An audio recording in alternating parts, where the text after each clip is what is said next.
Hello dear student, कैसे हैं आप लोग। उम्मीद करता हूँ आप लोग अच्छे होंगे और अच्छे से पढ़ाई कर रहे होंगे।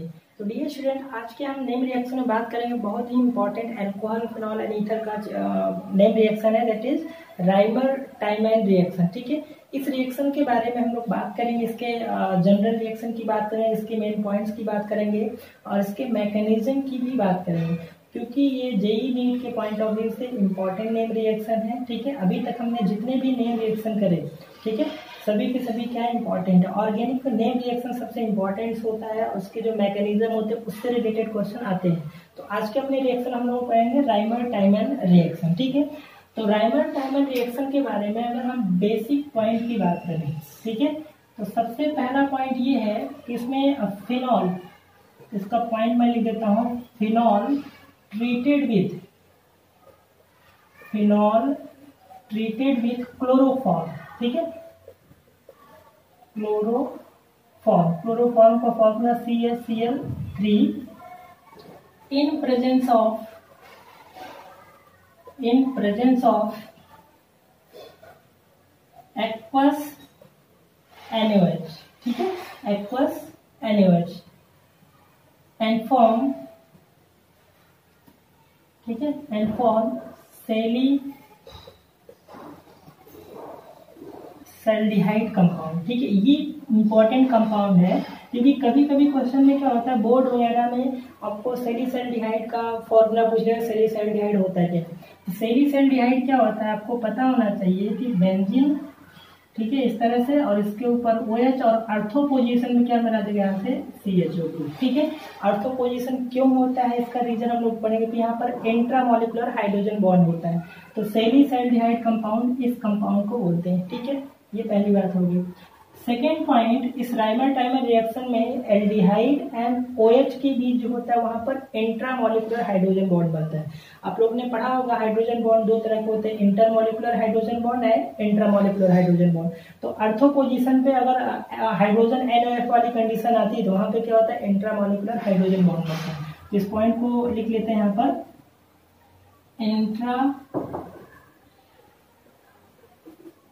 मॉलिकुलर हाइड्रोजन बॉन्ड यहाँ पे फॉर्म होता है। वो कैसे होता है उसको भी मैं शो कर देता हूँ यहाँ पर, इस तरह से होता है। ठीक है, और एल्डिहाइड में आपको पता है कि यहाँ से ऑक्सीजन इस तरह से होगा CHO ग्रुप, और यहाँ से क्या होता है OH। तो यहाँ पर देखिए हाइड्रोजन और ऑक्सीजन की भी यहाँ जो बनता है यही होता है यहाँ पर इंट्रामोलिकुलर हाइड्रोजन बॉन्ड। ठीक है, अर्थो पोजीशन पे इंट्रामोलिकुलर हाइड्रोजन बॉन्ड क्या होता है, जब एक ही मॉलिक्यूल में हाइड्रोजन बॉन्ड बन जाता है वहां पर ऐसी कंडीशन जनरेट हो जाती है, उसको बोलते हैं इंट्रामोलिकुलर हाइड्रोजन बॉन्ड। ठीक है, अब इसमें जो इंटरमीडिएट बनते हैं, तो इंटरमीडिएट इसमें जो बनता है, इंटरमीडिएट राइमर-टाइमन में इंटरमीडिएट जो बनता है वो क्या होता है, बेंजल क्लोराइड बनता है। ठीक है, बेंजल क्लोराइड क्या होता है, आपको अभी रिएक्शन लिखूंगा तो वहां समझ में आ जाएगा। इस तरह से यहाँ पर क्या हो गया ONA प्लस इस तरह से, और यहाँ से क्या CHCl2, इसी को बोलते हैं बेंजल क्लोराइड। एक चीज और हम लिख सकते हैं, इसका जब मैकेनिज्म पढ़ेंगे तो इसको यहाँ पे थोड़ा ध्यान रखिएगा। यहाँ पर क्लोरोकार्बीन बनता है, क्लोरोकार्बीन बनता है इसके मैकेनिज्म में। तो क्लोरोकार्बीन क्या होता है थोड़ा सा आप ध्यान रखिएगा, यहाँ पर Cl और यहाँ पर क्या होता है लोन पेयर, यही जो होता है क्लोरोकार्बन होता है, जो कि ये लुईस एसिड की तरह काम करता है। लुईस एसिड, और लुईस एसिड आपको अच्छे से पता होगा क्या होते हैं, इलेक्ट्रोफाइल होते हैं, जो इलेक्ट्रॉन क्या होते हैं, डेफिशिएंट होते हैं। ठीक है, ये कुछ बेसिक पॉइंट है आपको पता होना चाहिए। तो आपको पूछ सकता है कि राइमर-टाइमन रिएक्शन में लुईस एसिड या इलेक्ट्रोफाइल की तरह कौन सा काम करता है, तो आपको पता होगा क्लोरोकार्बन। और यहाँ पर इस कार्बन का हाइब्रिडाइजेशन की बात करें तो देखिए इसका हाइब्रिडाइजेशन क्या हो जाएगा, sp2, क्योंकि 2 सिग्मा बॉन्ड एक लोड पे है, तो 2 + 1 क्या आया 3 मतलब क्या हुआ sp2। हाइब्रिडाइजेशन मतलब बेंड शेप आएगा, अगर इस तरह से बनाओ तो लोन पेयर हमेशा यहाँ पर होगा, दोनों क्लोरीन क्या होंगे इस तरह से होंगे। ये सब कुछ बेसिक चीजें आपको पता होना चाहिए। ठीक है, जनरल रिएक्शन की बात करें, पहले हम लोग जनरल रिएक्शन किस तरह से सिंपल रिएक्शन आता है वो लिख लेते हैं, उसके बाद हम इसके मैकेनिज्म की बात करते हैं। अगर हम इसका सिंपल रिएक्शन की बात करें, तो कभी कभी क्या होता है सिंपल रिएक्शन इस तरह से आ जाते हैं। तो इसमें रिएक्शन में एक्चुअल होता क्या है कि यहाँ से क्या होगा, फिनॉल होगा, और इसको क्या करते हैं, क्लोरोफॉर्म के साथ रिएक्शन कराते हैं, क्लोरोफॉर्म CH3 और यहाँ से क्या होगा एक्वस NaOH के साथ। तो यहाँ से सबसे पहले जो प्रोडक्ट बनाता है वो ये चीज बनाता है। यहाँ पर क्या हो जाएगा ONA सोडियम फिनॉक्साइड इस तरह से बनाएगा और यहाँ से क्या हो जाएगा CHCl2 और इसी को बोलते हैं इंटरमीडिएट प्रोडक्ट बन रहा था, ठीक है, इसी को बोला जा रहा था बेंजल क्लोराइड। उसके बाद फिर से यहाँ से NaOH के साथ रिएक्शन कराया तो यहाँ से क्या बन जाएगा, यहाँ से CHO ग्रुप और यहाँ से क्या हो जाएगा ONA+, ये बन जाएगा। उसके बाद सिंपल से इसका एसिडिफिकेशन कर देंगे तो क्या हो जाएगा, ठीक है, यहाँ से ये Na निकल जाएगा और H आ जाएगा, यहाँ से क्या बन जाएगा OH, यहाँ से CHO और इसी को बोलते हैं क्या सेल्डिहाइड, ठीक है। ये तो सिंपल सा एनसीईआरटी का रिएक्शन है। आपको डायरेक्ट कहीं क्या हो इस तरह से फिनॉल दिया हो, यहाँ पे क्लोरोफॉर्म एक्वस NaOH और H+ लिखा हो, बोले प्रोडक्ट क्या बनेगा, तो ये आपको रिएजेंट देख के और फिनॉल देख के पहचान लेना वहाँ पर सेल्डिहाइड कंपाउंड बनेगा। ये तो हो गया बेसिक रिएक्शन जो कि आपके एनसीईआरटी में दिया हुआ है, ठीक है। इसको ये अच्छे से याद कर लीजिएगा।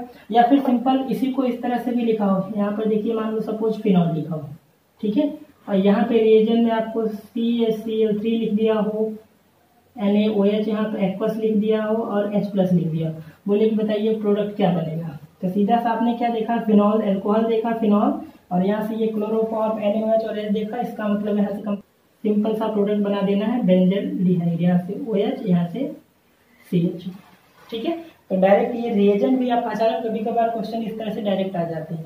तो अब हम लोग बात करते हैं इसके मैकेनिज्म की। मैकेनिज्म बहुत ही इंपॉर्टेंट है। ये तो हो गया जनरल एनसीईआरटी का मैंने रिएक्शन लिख दिया है, आप रिएजेंट थोड़ा सा ध्यान रखिए, उसके कुछ मेन पॉइंट्स हो गए, ठीक है। तो हम लोग ने बेसिक रायमंड टाइमिंग के बारे में देख लिया। अब हम लोग बात करते हैं इसके मैकेनिज्म की, ठीक है। तो मैकेनिज्म में बहुत ध्यान से देखिए, मैकेनिज्म इसका इंपॉर्टेंट है। तो हमने क्या देखा था, यहाँ पे क्लोरोफॉर्म लिया था, तो क्लोरोफॉर्म का हम लोग इस तरह से अगर लिख दें, ठीक है, CHCl3 होता है, 3 क्लोरीन यहाँ पर इससे अटैच है और हाइड्रोजन एटम। अब देखिए यहाँ पर हमने लिया था एक्वस NaOH। एक्वस NaOH का काम क्या है, तो वहां से वो हाइड्रोक्साइड आयन प्रोड्यूस करता है, ठीक है। NaOH का काम क्या है, वो हाइड्रोक्साइड आयन प्रोड्यूस करता है। तो ये कहाँ से आया, फ्रॉम NaOH से आया, ठीक है। ये जो आया OH हाइड्रोक्साइड है वो फ्रॉम NaOH से आया। अब देखिए जरा ध्यान से देखिए कि यहाँ पर क्या है कि हाइड्रोजन कार्बन और हाइड्रोजन क्लोरीन के बीच बॉन्ड है। अब क्लोरीन की इलेक्ट्रोनेगेटिविटी ज्यादा है तो क्या करेगा, वो कार्बन से इलेक्ट्रॉन क्या करेगा, अट्रैक्ट करेगा। क्लोरीन की इलेक्ट्रोनेगेटिविटी पोलैरिटी है यहाँ पर, क्लोरीन क्या करेगा, कार्बन से इलेक्ट्रॉन अट्रैक्ट करेगा।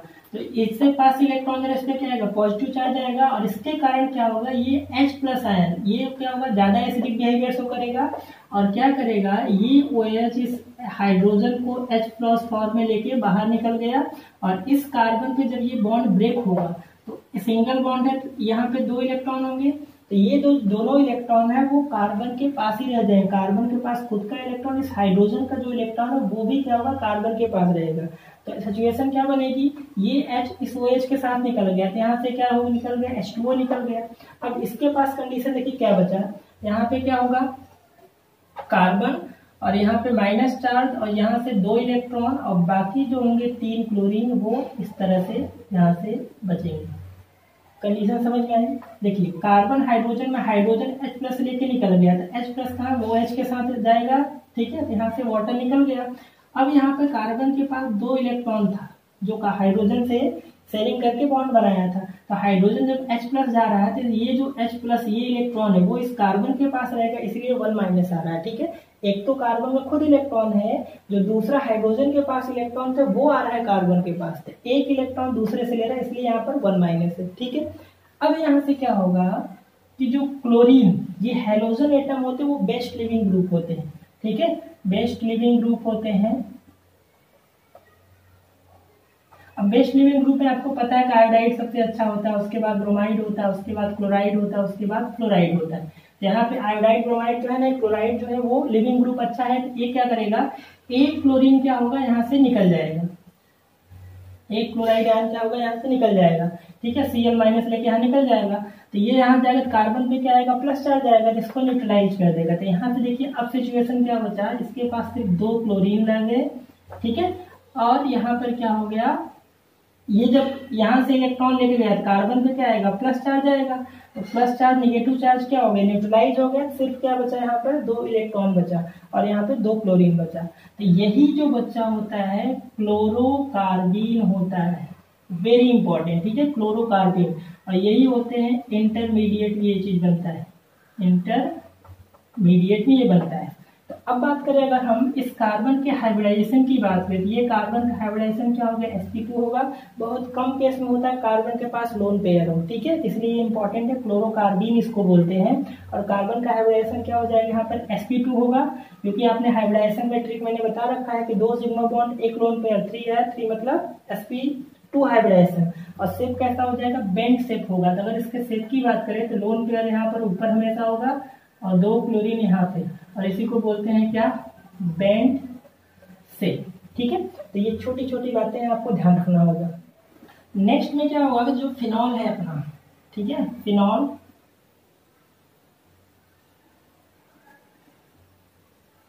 ये फिनॉल जो मॉलिक्यूल है, तो फिनॉल मॉलिक्यूल में क्या होगा, फिर से यहाँ पर क्या होगा, ये हाइड्रोजन यहाँ से एसिडिक हाइड्रोजन है तो ये फिर से रिमूव होगा, तो फिर से यहाँ से NaOH सोडियम हाइड्रोक्साइड क्या रिलीज हो गया, यहाँ से हाइड्रोक्साइड है, ये फिर से कहाँ आया, फ्रॉम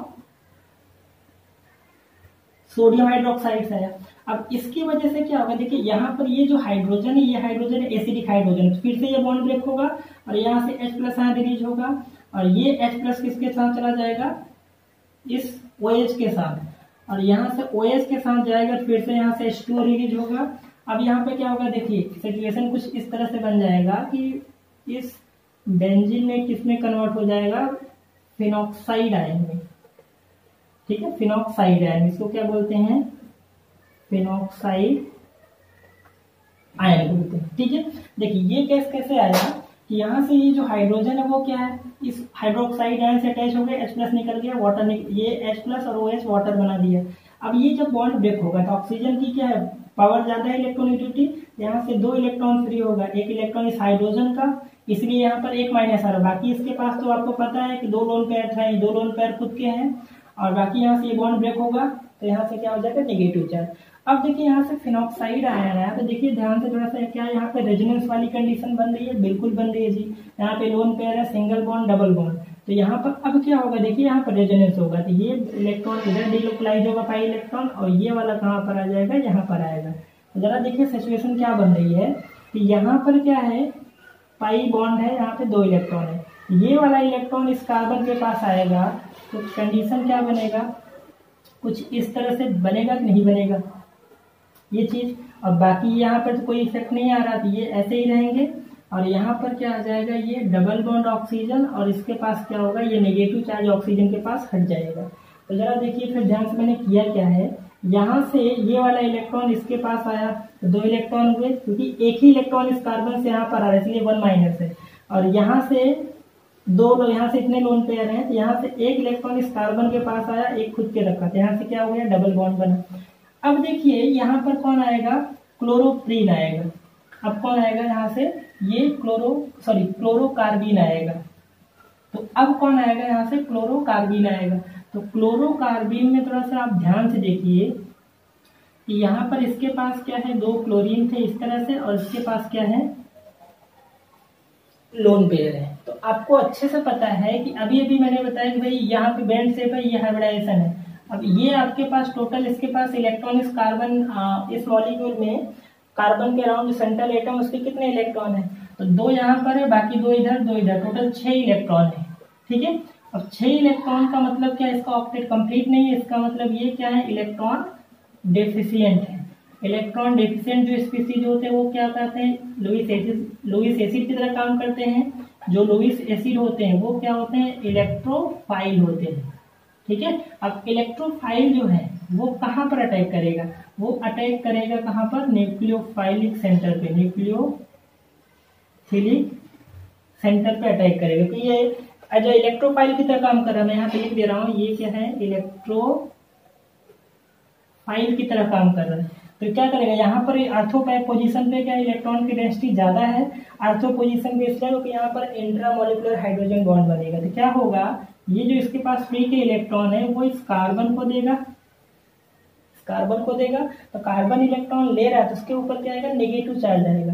क्या यहाँ पर हाइड्रोजन है कि नहीं है, तो यहाँ पर हाइड्रोजन भी है इस कार्बन के पास। तो कंडीशन कुछ इस तरह से बन रहा है, आप थोड़ा सा ध्यान दीजिए। यहाँ पर केस कुछ इस तरह से बना, यहाँ पर ये ऐसे रहेंगे, ठीक है, यहाँ पर ये डबल बॉन्ड इस तरह से रहेगा। अब ये कार्बन क्या होगा, इस कार्बन से लिंक होगा, तो कार्बन हो गया, इसके पास क्या है, 2 क्लोरीन है, और इस कार्बन जिससे ये कार्बन लिंक हुआ है क्लोरोकार्बन, उसके पास क्या है, एक हाइड्रोजन भी है, ठीक है, इसके पास हाइड्रोजन भी है। अब यहाँ पर देखिए इस कंपाउंड में यहाँ पर एरोमेटिसिटी क्या है, डिस्टर्ब है, एरोमेटिसिटी है ही नहीं। तो हाइड्रोजन क्या करेगा, इस बेंजीन रिंग को क्या करेगा, एरोमेटिसिटी में कन्वर्ट करेगा। तो कैसे कन्वर्ट करेगा, क्या होगा, ये हाइड्रोजन का बॉन्ड फिर से ब्रेक होगा, हाइड्रोजन जब ब्रेक होगा तो यहाँ से 2 इलेक्ट्रॉन फ्री होंगे। एक तो इसी कार्बन का है, ये वाला इलेक्ट्रॉन कहाँ पर आएगा, इस कार्बन के पास आएगा इस तरह से। तो यहाँ से क्या आ जाएगा, डबल बॉन्ड, और ये हाइड्रोजन जो H+ से निकलेगा, क्योंकि ये इलेक्ट्रॉन इस कार्बन के पास है, कार्बन पे नेगेटिव चार्ज भी आएगा। तो ये हाइड्रोजन क्या करेगा, इस कार्बन के साथ ज्वाइन हो जाएगा। तो कार्बन के साथ जब ज्वाइन होगा तो देखिए कंडीशन क्या बना। अब देखिए प्रोडक्ट क्या बनेगा, कुछ इस तरह से बनेगा, ठीक है, इसको सही से बताता हूँ। कुछ प्रोडक्ट आपका इस तरह से बनेगा, ठीक है, कैसे बनेगा, यहाँ पर ये तो ऐसे ही रहेंगे, कोई दिक्कत नहीं है। अब ये जैसे ही इधर आएगा तो ये पाई बॉन्ड क्या होगा, इधर गिरा जाएगा, तो ऑक्सीजन यहाँ से सबसे पहली बात ये फिर से वही बन गया। अब ये जब बॉन्ड होगा तो यहाँ से क्या आ जाएगा, डबल बॉन्ड, और इस कार्बन से क्या अटैच होगा, यहाँ से 2 क्लोरीन तो पहले से ही है, और इसके पास क्या होगा, हाइड्रोजन भी आ जाएगा। यही बन रहा था क्या, CHCl2, ठीक है, बेंजल क्लोराइड बन रहा था। अब क्या होगा, फिर से देखिए यहाँ पर क्या आएगा, NaOH आएगा, NaOH, एक्वस NaOH। तो यहाँ पर क्या होगा, न्यूक्लियोफिलिक रिएक्शन होगा, न्यूक्लियोफाइल का अटैक होगा। न्यूक्लियोफाइल इसमें कौन है, OH, हाइड्रोक्साइड है, 2 हाइड्रोक्साइड आयन निकलेंगे। अब हम लोग प्रोडक्ट के बहुत नजदीक हैं, तो 2 हाइड्रोक्साइड जब आएगा, जैसे ही ये क्लोरीन बेस्ट लिविंग ग्रुप है, तो ये क्या होगा, क्लोरीन यहाँ से निकलेंगे दोनों। अब जैसे ही क्लोरीन निकलेंगे तो यहाँ से 2 OH जाएंगे पीछे साइड से, इस पे अटैक करेंगे। तो कंडीशन कुछ ऐसा बना, देखिए यहाँ से ये चीज तो है, यहाँ से ऑक्सीजन इस तरह से। अब यहाँ पे देखिए दोनों क्लोरीन निकले, 2 OH जाके यहाँ बैक साइड से इस पे रिएक्ट कर देगा। तो यहाँ से कुछ केस ऐसा बनाया, CH और इस कार्बन से 2 OH ग्रुप आए। अब आपको अच्छे से पता है कि सेम कार्बन पे 2 हाइड्रोक्साइड है, 2 OH ग्रुप अटैच नहीं होते, क्योंकि वहां से क्या होता है, हाईली अनस्टेबल होती है। तो ये क्या होता है, अनस्टेबल होता है, तो क्या होगा, यहाँ से वाटर मॉलिक्यूल निकल जाएगा। तो वाटर मॉलिक्यूल निकलेगा तो ये चीज होगा। अब यहाँ से 2 सिग्मा बॉन्ड ब्रेक हो रहे हैं, तो यहाँ से ऑक्सीजन जो होगा इस कार्बन से डबल बॉन्ड बना देगा, ठीक है। तो यहाँ से क्या होगा, फिर से H2O निकलेगा, और यहाँ से केस कुछ इस तरह से बना लेगा, ठीक है। ये तो ऐसे ही रहेगा, ऑक्सीजन इस पे निगेटिव चार्ज, ठीक है, 2 2 4, यहाँ से ये चीज। अब देखिए यहाँ से केस कुछ ऐसा बन जाएगा, यहाँ से ये और ये चीज, ठीक है, और वाटर यहाँ से निकल गया, क्योंकि 2 सिग्मा बॉन्ड ब्रेक हो रहे हैं, OH और यहाँ से OH की भी जो हाइड्रोजन है, तो यहाँ से क्या होगा, 2 सिग्मा बॉन्ड ब्रेक हो रहे हैं, तो यहाँ से क्या होगा, एक डबल बॉन्ड बनेगा। देखिए यहाँ से CHO ग्रुप में क्या होता है, ऑक्सीजन डबल बॉन्ड। अब कुछ नहीं करना, सीधा सा यहाँ से H+ में रिएक्शन करा दो, तो ये H+ जाएगा, इससे रिएक्ट करेगा, और यहाँ से अपना फाइनल प्रोडक्ट बना देगा, ठीक है। तो फाइनल प्रोडक्ट आपका ये चीज हो गया, ठीक है। इसी को बोलते हैं क्या, सेलिसैल्डिहाइड, ठीक है। इसका मैकेनिज्म इंपॉर्टेंट है, थोड़ा सा ध्यान रखिएगा, ठीक है। तो इस तरह से इसका मैकेनिज्म में ध्यान रखना कि इसमें इंटरमीडिएट को क्या बना था, क्लोरोकार्बिन बना था, उसका हाइब्रिडेशन क्या था, फुलिक एसिड की तरह काम करता है, बेस की तरह काम कर सकता है। इसका मैग्नीफिकेशन सबसे पहले हमने फिर से एक बार ध्यान से देखिए, फिनॉल, वहां से हमें क्लोरोकार्बन मिल गया, ठीक है। अब यहाँ से सबसे पहले जो फिनॉल है उसको हमें एसिडिक हाइड्रोजन है इसके पास, तो OH देके इसको एसिडिक हाइड्रोजन H को निकाल लो, तो यहाँ से फिनॉक्साइड आयन बचा। अब फिनॉक्साइड आयन आपको दिख रहा है यहाँ पर रेजोनेंस है, ठीक है। रेजोनेंस बॉन्ड की कंडीशन आपको पता है कि नहीं, लोन पेयर हो, सिंगल बॉन्ड है, यहाँ पे कुछ भी कंडीशन है, लोन पेयर हो, चाहे डबल बॉन्ड हो या ट्रिपल बॉन्ड हो या फिर ऑड इलेक्ट्रॉन हो या फिर प्लस चार्ज हो या फिर नेगेटिव चार्ज हो, तो मतलब यहाँ पे कुछ भी हो, यहाँ सिंगल बॉन्ड बीच में होती है, इसको बोलते हैं डीलोकलाइजेशन वाली कंडीशन। ठीक है, यहाँ पे देखिए है lone pair single bond double bond, तो यहाँ से इलेक्ट्रॉन इधर आया तो इस पे नेगेटिव चार्ज, ये यहाँ पर है डबल बॉन्ड। अब क्या होगा, जो क्लोरोकार्बिन है और क्लोरोकार्बिन ये इलेक्ट्रोफाइल की तरह काम कर रहा है, तो ये जो इसके पास इलेक्ट्रॉन डेंसिटी इस कार्बन पे ज़्यादा है, तो ये जाके इस कार्बन पे अटैक करेगा, तो ये जो इलेक्ट्रॉन इधर जाएगा इस कार्बन पे क्या आएगा, नेगेटिव चार्ज आएगा।